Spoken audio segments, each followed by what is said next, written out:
Yo, yo, it's your boy Cam. How you doing? How's your mama? How's your family? I'm doing great. I hope you're doing great as well. UFC 309. Damn, I hope it's 309. It's not 309. It's 307. Self-neck. UFC 307. We have Khalil Rountree versus Alex Poatan Pereira in the main event, headlighting the card. We got the King of Rio coming back, title run loading. We got Joaquin Buckley and Stephen Wonderboy Thompson on the prelims. This card gets a lot of hate.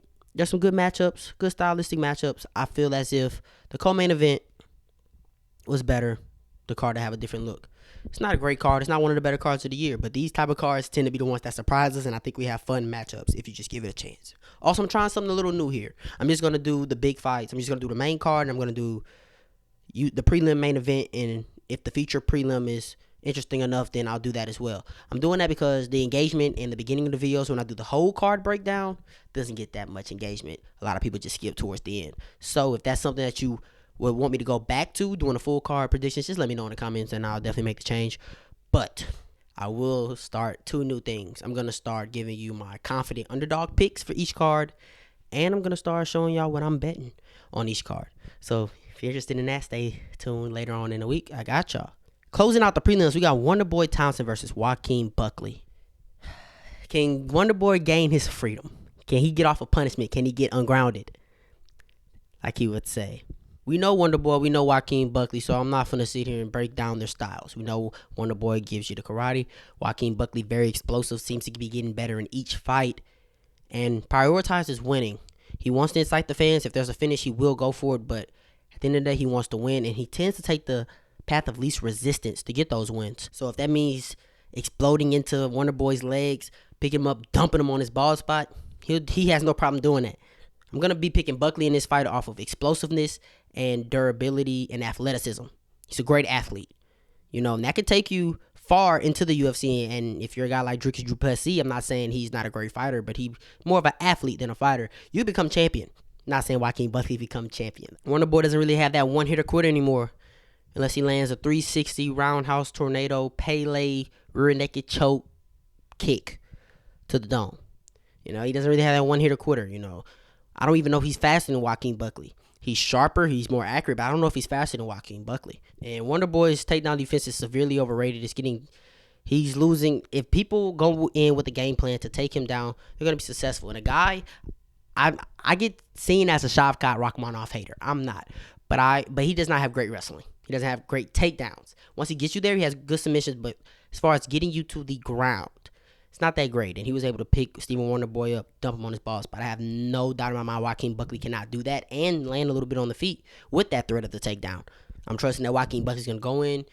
He's going to impose his will. He's going to be physical. He's going to push Wonderboy against the cage. He's going to slow down. He's going to trap him in places, let him be able to move like he wants to. Joaquin Buckley's fast as shit too. So it's not like he's just going to be getting hit. He's in and out. He does a great job of being out of range or all the way in of range. And when he gets his hands on you, he's strong, explosive.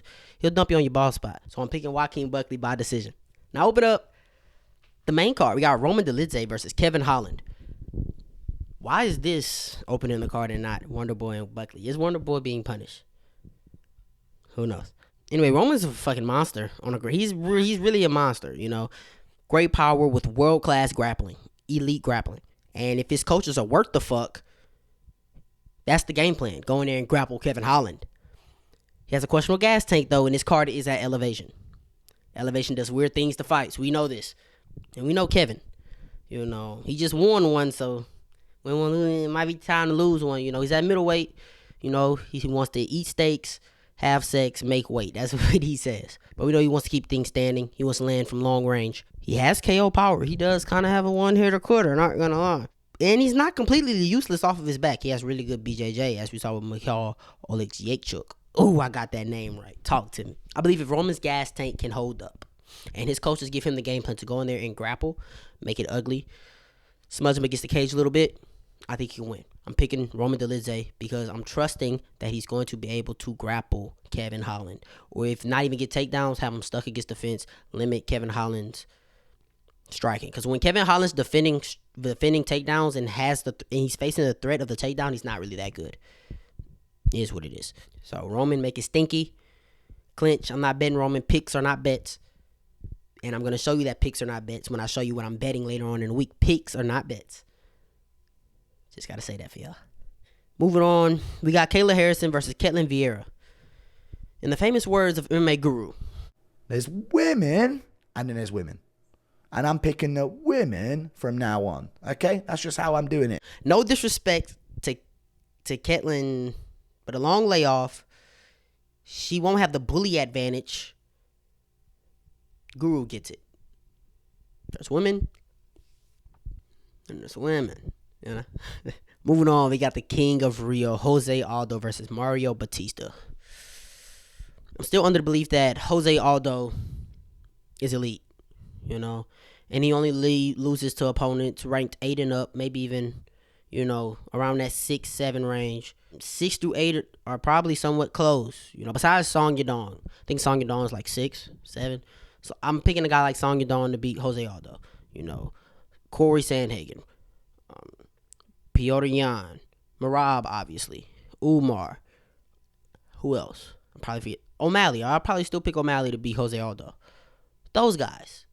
If I'm forgetting somebody, I'm not doing it on purpose. But, you know, the Jonathan Martinez's and Mario Bautista's and Jack Shores of the world. And I think Jose Aldo is above those guys. Anyways, that's what my heart says. But my brain tells me that he's a grandpa. And eventually he's going to probably need his walker and his cane. But I have to go off of what my eyes tell me and not what his age tells me.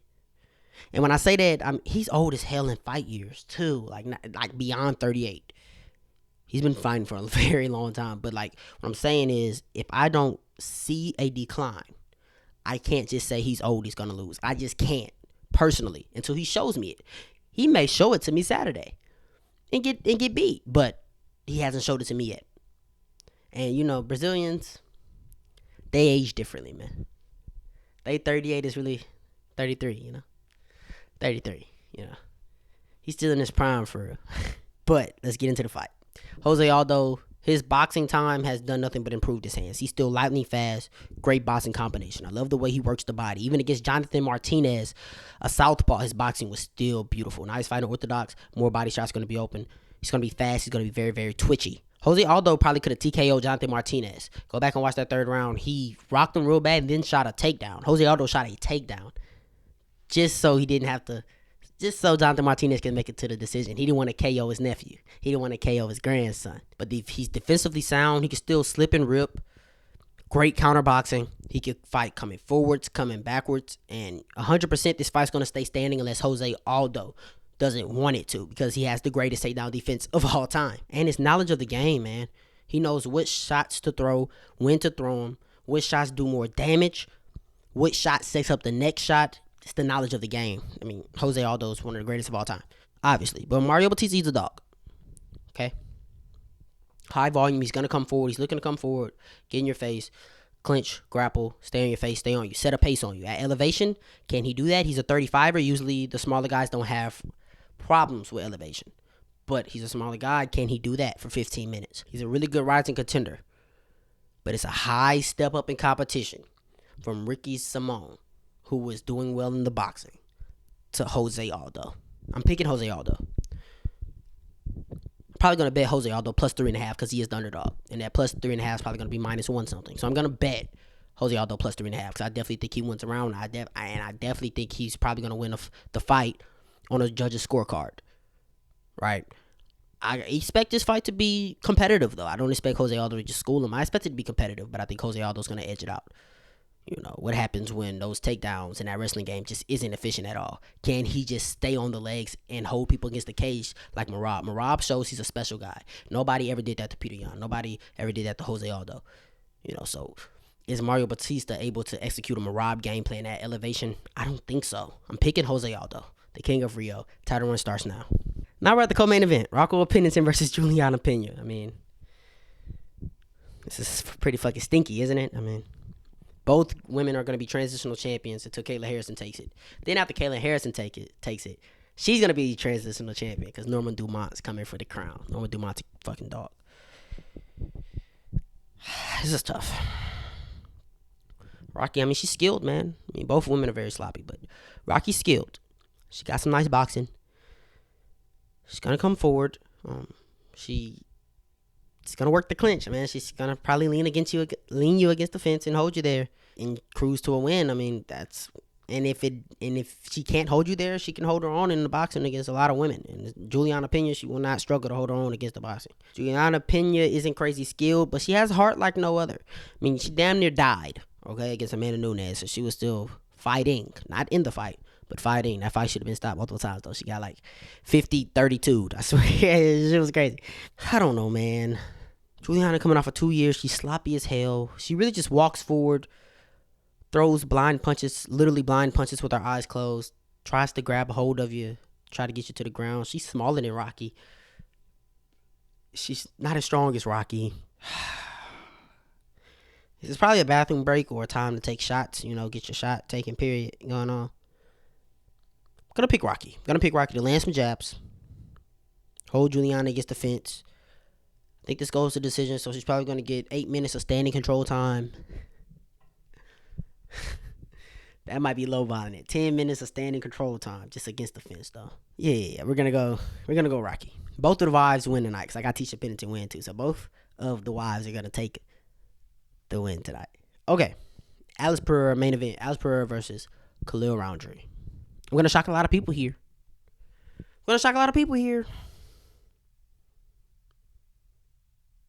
I'm bullshitting. I'm picking Alice Pereira, bro. Like, come on, what the fuck? What the fuck? And Anthony Smith was making the fight competitive against Khalil Rountree. On the feet. Obviously, Khalil Rountree made him do a tornado twirl, but that's the difference maker, though. Khalil Rountree has the one-hitter quitter, and he's fast as hell. He's probably faster than Alex, and he has the one-hitter quitter. I can't even call Alice Pereira's power the one-hitter quitter. He has the death touch. There's a difference between a one-hitter quitter and a death touch. One-hitter quitter, they hit you clean with the right shot, one punch knockout. The death touch, I don't even got it, man. He hit Jamal Hill with 3 knuckles. That motherfucker died, man. I mean, man, I'm telling you, he saw the heaven's gates. He came back, though. God wasn't ready for him. But, man, Khalil's super hittable, man. He tends to be stationary. He is very explosive, very fast. Utilizes great shots. But you got to watch the film, man. I mean, Anthony Smith was landing his looping hooks. Man, Alice Pereira's going to be much tighter. Much more crisp. He's actually getting better in each defense that we're seeing. He's getting bigger, better, and more durable. I mean, the way he slips shots. I mean, even the shots that come straight, he's slipping and ripping. Khalil's a little too stationary for me. As far as his head, I've seen some people say he needs to use his Muay Thai. Dude, if he uses his Muay Thai, he's going to be even more stationary. He's probably going to get flatlined in the first round. Do not use your Muay Thai. Khalil Rountree's not going to shoot a takedown. So this is going to be on the feet. And, the way Khalil wins is a fluke punch, fluke KO, fluke kick. I hate to say that because you got to give him credit when he KOs Alice Pereira. And a lot of people are going to say fluke. But, like, it's a fist fight. And there's always a chance to get KO'd, right? But I don't know, man. Nah. Straight up kickboxing match between Khalil Rountree and Alice Pereira. I don't know, man. Alice Pereira, probably by KO, round 2. Maybe even round 1. Round one. It sucks that we didn't get Khalil Rountree versus Jamal Hill because that's a pretty interesting matchup. But Khalil Rountree got the title shot, And if Alice Pereira loses, he's going to get an immediate rematch, and then Ankalaev's going to have to wait even longer. But my dream is Alice Pereira goes out there, he KOs Khalil Rountree. Stipe outboxes his way to a gritty decision to John Jones. So now John Jones is out of the equation because he's not going to come back and re-chase the title unless it's way down the line and he wants to right his wrongs. But Stipe is going to retire regardless. Okay? Stipe wins the belt, retires. We announced Tom Aspinall as the new heavyweight king. Alice Pereira will go up. We got Alice Pereira versus Tom Aspinall for the World Heavyweight Championship. That's crazy. I said World Heavyweight Championship like this WWE. That's crazy, though. It's a crazy fight. That's the dream fight right there. Speaking of John Jones, New York. I will be in New York for the John Jones fight, and I might go. So That's all I got. If you guys want me to start doing the long, full card breakdowns again, just let me know. I'll do it because I have notes for all the fights. But I just literally just thought, I'm like, it's not getting engagement anyways. Let's just do what you guys are going to watch, right? And then we build on it from there. But I'm going to give you my most confident underdogs tomorrow, and then I'm going to give you my bets the day after. And then we'll go live for the fights. We'll have some fun. If you guys love fights, enjoy watching fights, watch parties, bets, debates, reactions, all of the above. Like, comment, subscribe, hit about that algorithm, leave a comment. I reply to every comment. And you ain't got to go home. Just got to get out of here. Yeah.